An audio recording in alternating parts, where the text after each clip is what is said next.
Something, right when the flash goes off, something moves just inside that dormer, and then something passes through the flashlight from right to left. We're here with Todd Bonner and Jeff Adkins with Detroit Paranormal Expeditions, and they actually did a tour of our building to see if there were any paranormal activities here. So tell me, guys, did you find anything? Nothing that we couldn't debunk. So anytime we go into an investigation, you want to keep an open mind, but if there's something that can be explained, you don't want to count that as evidence.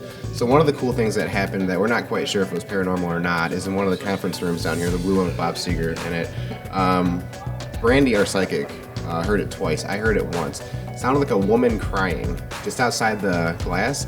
It could have been the chairs. We're not 100% sure on that, but it was cool anyway to get it. Were you disappointed not to find something, though?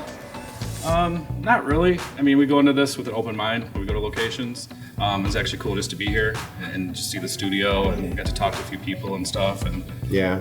it was exciting. I wouldn't say disappointed. I mean, it's just how it goes. Sometimes you get something, sometimes you don't. Well, tell me some of the cooler places that you guys have done where you actually did catch some paranormal activities. One of my favorites is Madison Seminary in Madison, Ohio. So it dates back to the mid-1800s, I think 1847. It was a place with support services for women who lost their husbands in the Civil War. It was a nursing home. They took a lot of, it's kind of like a poorhouse, people that were mentally ill. So there's a lot of energy attached to a place like that. We can't explain it. We have no idea what it is. We went back and tried to debunk it because we try and debunk everything we do just to prove that it's legitimate.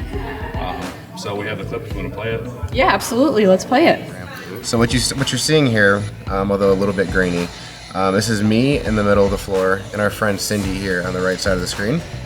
So there's a camera here that the batteries kept dying. So Cindy is changing the camera batteries, and right in front of her you see a dormer. So there's no doors in this, it's just a little extension of the room with the window at the end. The window is probably about 3.5 feet tall, maybe 4 feet tall. There were 8 adults there that night, probably all 5'5" or taller. So something, right when the flash goes off, something moves just inside that dormer, and then something passes through the flashlight from right to left, right on that wall. So like right there, right? Yep. Yep. Right there. Right there. So the thing is, though, there was no one between Cindy and the wall. There was no one to make that shadow, and we can't explain that. Do you guys get creeped out at all or spooked when these things happen? Sometimes I'll venture off into the building, go sit in a room by myself for a little bit, and now that's an entirely different feeling. Yeah. Now that can get scary sometimes. But I've had, the hair on the back of my neck stand up from something, and especially if you get asked a question and you get a direct response to your question out loud. A lot of times we have to use our digital recorders to get the evidence when we play it back and review, but there's times where we actually get voices out loud and there's no one else there. So what is some of the most common responses that you guys get when you tell them that you're paranormal investigators? People are mostly, they seem to be pretty intrigued about it. I don't get a lot of crazy looks anymore, I think because it's getting more and more popular. No proton pack comments or Ghostbuster references?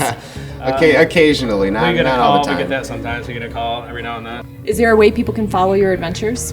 Absolutely. We're on Facebook, Twitter, Instagram, Detroit Paranormal Expeditions. We just created a Snapchat, so that's coming soon too. YouTube. Yeah. We have a website, DetroitParanormalExpeditions.com, and we try to post all our evidence on there. All right, thanks guys so much for coming in. Again, this is Todd Bonner and Jeff Adkins with Detroit Paranormal Expeditions. Thanks so much for having us.